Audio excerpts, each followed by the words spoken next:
mag-celebrate ng kanyang birthday with fans si Glyza De Castro. Kahit tuloy ang taping para sa Encantadia Chronicles Sangre, pagbibida ni Glyza, upgraded na ang set nila at marami ring nagbago sa kanyang karakter. Pero ano naman kaya ang masasabi niya sa bagong tagapangalaga ng brilyante ng apoy? Makichika kay Lars Santiago.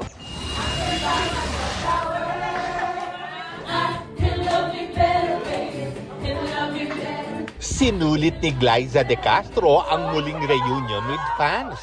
Belated birthday celebration na rin daw ito ni Glyza. Actually, ito matagal na po namin itong iniisip. Last year pa lang nung December kasi anniversary ng fan club nung December.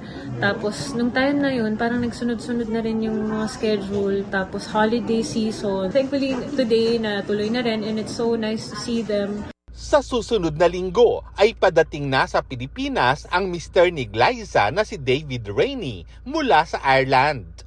May mga plano na nga raw silang mag-asawa pagdating ni David. Baka po bumalik kami ng Baler kasi matagal din siyang hindi nakauwi dito. Nung huli nang nandito siya, April pa po. Last year. Gusto na mag-Siargao ulit, pero ang importante naman po ay magkita kami ulit, ma-visit na rin yung family ko.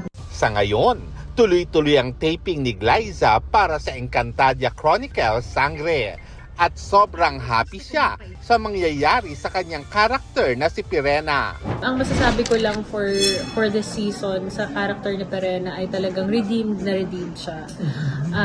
Masaya rin ako makatrabaho yung mga bagong generation ng mga Sangres ngayon. Nakikita ko yung pagpupursige nila. And at the same time, parang ayun pala yung responsibility ng maging Sangre ka, no?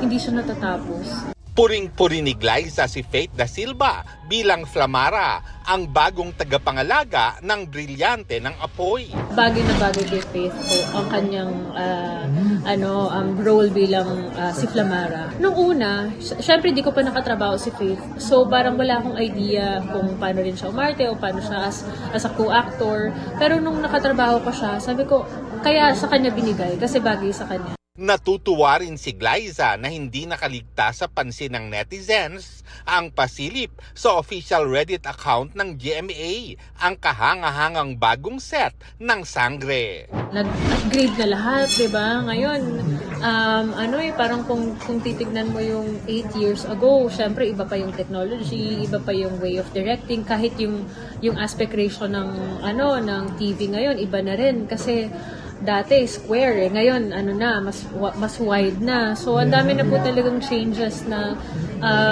nangyari. So kailangan mag-adapt din po lahat, even kami, 'di ba? Even yung production. Lars Santiago, updated sa showbiz happening.